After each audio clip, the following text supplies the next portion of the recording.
बिस्मिल्लाहिर्रहमानिर्रहीम। अस्सलाम वालेकुम। उम्मीद है कि आप सब बिल्कुल ठीक होंगे और अल्लाह के अमान में होंगे। हम भी बिल्कुल ठीक है आपकी दुआओं से।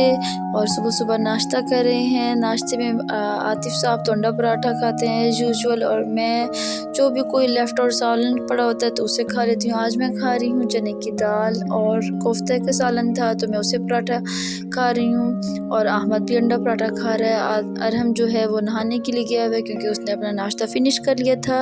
और जैसा कि पिछले व्लॉग में आप देख चुके हैं, हमने कुछ अरहम के लिए शॉपिंग की थी क्योंकि अरहम के स्कूल में था पर्पल डे, तो उसने वो सेलिब्रेट करना था, तो उसके लिए उसको कोई पर्पल कलर का ड्रेस चाहिए था।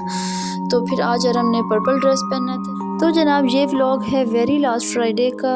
तो अगर आप में से कोई देखे कि वो अरहम को निकर शर्ट में है तो आप ये ना कहें कि सर्दी का मौसम स्टार्ट हो गया और उसने निकर शर्ट पहनी हुई है। तो उस टाइम मौसम काफ़ी हद तक ठीक था। ये है कि सर्दी की उस दिन पहली हल्की सी दस्तक हुई थी जिससे लगा था कि अब शायद सर्दियाँ आ ही जाएंगी, लेकिन उसके बाद फिर से टेम्परेचर थोड़ा फ्लक्चुएट होता रहता है। कभी तेज़ गर्मी भी हो जाती है तेज़ धूप निकलने की वजह से। तो काफ़ी बेहतर हो गया है अल्हम्दुलिल्लाह अब तक। ये कलर डे जो कि पर्पल डे है वो मोहम्मद अरहम का फर्स्ट कलर डे है, तो हमने सोचा कि अच्छे से अरहम सेलिब्रेट करे, हैप्पी होके जाए नए ड्रेस में है। मोहम्मद अरहम को अच्छे से रेडी करने के बाद हमने उसको स्कूल भेजा और उसके बाद मैंने घर को अच्छे से नीट एंड क्लीन किया क्योंकि आज था हाफ़ डे और मोहम्मद अरहम ने जल्दी भी आ जाना था। और फ्राइडे की वजह से मैं कोशिश करती हूँ कि कम काम करूँ और लंबे वाला काम ना खोलूँ।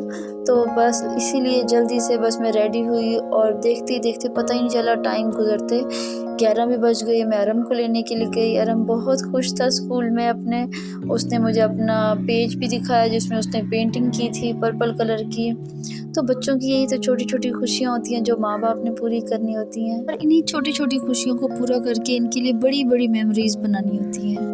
इन बेटों की माँ होने के नाते मैं सिर्फ यही दुआ करती हूँ कि अल्लाह इनके हाथों से सिर्फ नेकियों वाले काम करवाए और इनको हर बुराई से दूर रखे। मेरी अम्मी जान कहती हैं कि हमारे बड़े बुजुर्ग बताया करते थे कि एक टाइम ऐसा भी आएगा कि आबो हवा में बुराई फैल चुकी होगी।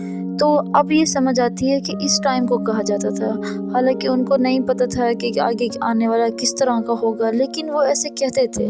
तो अम्मी कहती हैं कि अब समझ आइए कि क्यों ऐसे कहा गया था, क्योंकि जैसे कि मोबाइल नेट हर चीज़ ऐसे आम हो जाएगी, बुराई फैल चुकी होगी। और अब लगता भी ऐसे ही है कि अब वो हवा में अब बुराई फैल चुकी है, क्योंकि मोबाइल इंटरनेट बूढ़े बुजुर्ग जवान जहाँ तक कि बच्चों के भी एसेस में है। तो लगता है कि जैसे वाकई अब हवा में ही बुराई फैल चुकी है। तो इसलिए हर माँ बाप दुआ करें। और उस वाक़े का बहुत ही ज़्यादा अफसोस हुआ है वो जो पंजाब कॉलेज में बच्ची के साथ हुआ है। तो अल्लाह उनके माँ बाप को सब्र दे। अब हमारे लिए ये टाइम है कि हम जो माएँ हैं वो सिर्फ बेटियों की तरबियत पे तवज्जो ना दें, वो पहले अपने बेटों की तरबियत पे तवज्जो दें और अपने बेटों के किरदारों को खूबसूरत बनाने के ऊपर तवज्जो दें। अगर किसी बेटी से जैसे गलती होती है उसको सज़ा दी जाती है, तो अगर बेटे से कोई गलती होती है तो उसके ऊपर भी वैसे ही सख्ती की जाए, उसके ऊपर उल्टा ज़्यादा सख्ती की जाए। क्योंकि मर्द तो बाहर निकलता है, लड़की फिर संभल जाती है, घर में होती है, माँ बाप की नज़र में होती है। मेरी हर माँ से एक ही रिक्वेस्ट है, बेटे की किसी भी ऐसी छोटी सी गलती को भी शुरू से ही इग्नोर ना करें, उस पर नज़र रखें। बेटी की तरबियत पे जैसे काम किया जाता है बेटे की तरबियत पे भी वैसे ही काम करें, सख्ती रखें, नज़र रखें, उनसे दोस्ती बना के रखें, ऐसे मामलात पे सख्ती रखें। और इन सब से पहले अपने घर का माहौल बिल्कुल फ्रेंडली रखें, अपने बच्चों के साथ फ्रेंडली होकर रहें ताकि कोई भी मसला हो, कोई भी उसके जहन में कुछ भी सवाल आए ऐसा वैसा, तो वो आपसे ही डायरेक्ट आके पूछे, ना कि वो किसी दोस्त से या इंटरनेट से करे, क्योंकि उसके पास वहाँ पे 100 किस्म के ऑप्शन होंगे और वो ऑप्शन ज़्यादातर बुराई के ही होंगे, बुराई की तरफ लेके जाने वाले होंगे। तो इसलिए घर का माहौल ऐसा रखें कि बच्चा डायरेक्ट आपसे ही आके पूछे, आपसे ही डिस्कस करे, कोई इसके जहन में ऐसी वैसी बात आई है या कुछ भी, क्योंकि आप ही उसको करेक्ट वे में उसको समझा सकते हैं, उसको सही सीधी राह पे लेके आ सकते हैं।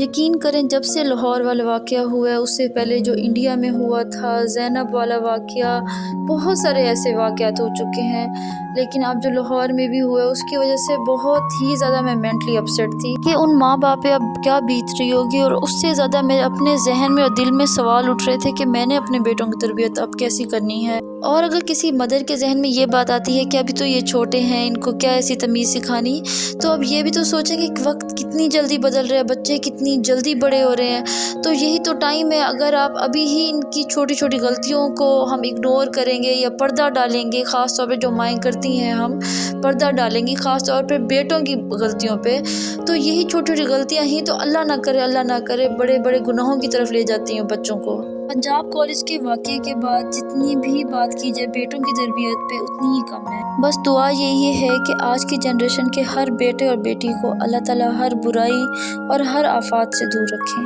آمین۔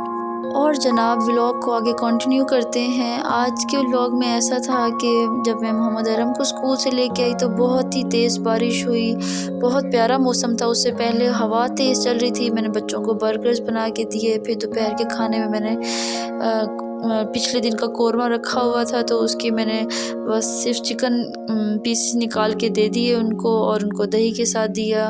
اور اس کے بعد تھوڑا بارش میں نے واک بھی کی، اور شام میں نے کدو چنے کی دال بنائی۔ کدو چنے کی دال میری امی بنایا کرتی تھیں، کدو چنے کی دال اور چکن بھی تھا، لیکن میں نے اس میں وہ ڈالے تھے چکن کیوبز ڈالے تھے بون لیس۔ تو کچھ ریسپیز ایسے ہوتی ہیں نا جو امی ابو کے گھر سے ہی یا ان امی کی ریسپی ہی سے ہی منسوب ہو جاتی ہے، تو یہ ایسی ریسپی ہے جو مجھے بہت ہی زیادہ پسند ہے۔ اروی چنے کی دال گوشت اور کدو چنے کی دال اور گوشت، جس کو امی لکڑیوں کے چولہے پہ ہی صبح ہی رکھ دیتی تھی، ہلکی آنچ پہ، بڑے ہی مزیدار قسم کا بنتا تھا۔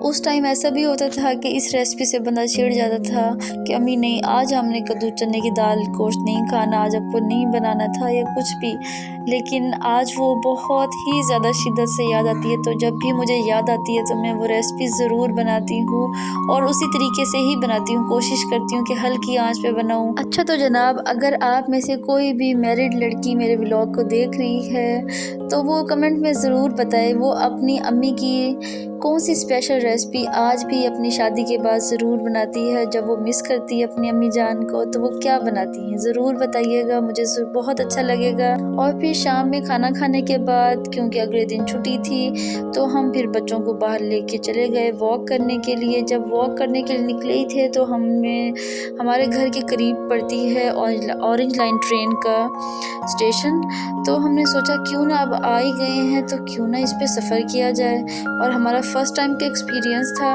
اور لیکن یہ ہے کہ ایک غلطی ہوئی کہ جیسے کہ میں نے آپ کو پچھلے ولاگ میں بتایا تھا کہ محمد ارم ایک فوجی بندہ ہے، اس کو بہت ٹائم پہ نیند آتی ہے، 7 بجے ہی نیند آنی شروع ہو جاتی ہے، اور وہ لٹرلی وہ سونے کی ہی کوشش کرتا ہے کہ بس کہیں بھی میں سو جاؤں۔ تو بس اس کی وجہ سے تھوڑا یہ ہوا پرابلم، کیونکہ پہلے تو وہ خوشی خوشی گھر سے باہر نکلا وہ واک کرنے کے لیے، لیکن جیسے ہم اورنج لائن ٹرین پہ کے قریب پہنچے، اندر اسٹیشن پہ جاتے ہوئے بھی خوش تھا، جب قریب پہنچے تب اس کو نیند شدید آ رہی تھی، تو وہ بہت ہی زیادہ چڑچڑا ہو رہا تھا۔ اب ہم نے اس کے جو کوائنز بھی لے لیے تھے اور وہ ہم مس بھی نہیں کر سکتے تھے، اور پھر ایسا ہوا کہ اورنج لائن ٹرین آئی اور رکی بھی صحیح کہ ہم چلو شکر ہے اب آ گئی تو اب گھر چلے جائیں گے، 2 اسٹیشن سے ہو کے واپس آگے گھر چلے جائیں گے۔ لیکن یہ کیا ہوا، اتنی زیادہ فل تھی کہ پاؤں رکھنے کی بھی جگہ نہیں تھی، تو ہمیں پھر سے اس کو بائے بائے کرنا پڑا اگلی ٹرین کا ویٹ کرنے کے لیے۔ اور پھر جب ہم نے محمد ارم کی ایک ہی رٹ سنی کہ بس گھر چلیں، مجھے نیند آئی ہے، تو پھر سوچا کہ گھر ہی چلتے ہیں یہیں سے واپس۔ اور پھر ایک اور مسئلہ آ گیا، محمد احمد صاحب رونے لگ گئے کہ ٹرین پہ تو بیٹھ کے ہی جائیں گے، اب ایک کہے کہ بیٹھنا ہے، ایک کہہ رہے کہ نہیں گھر جانا ہے۔ تو بس پھر ہم جلدی سے جیسے ہی اگلی ٹرین آئی ہم بیٹھے تو صحیح، زیادہ آگے نہیں گئے اور ایک ہی اسٹیشن سے ہو کے اگلے اسٹاپ سے واپس آ گئے، اور اس کے بعد گھر کی طرف روانہ ہو گئے۔ اور الحمدللہ آج کا دن بھی خیر خیریت سے گزر گیا۔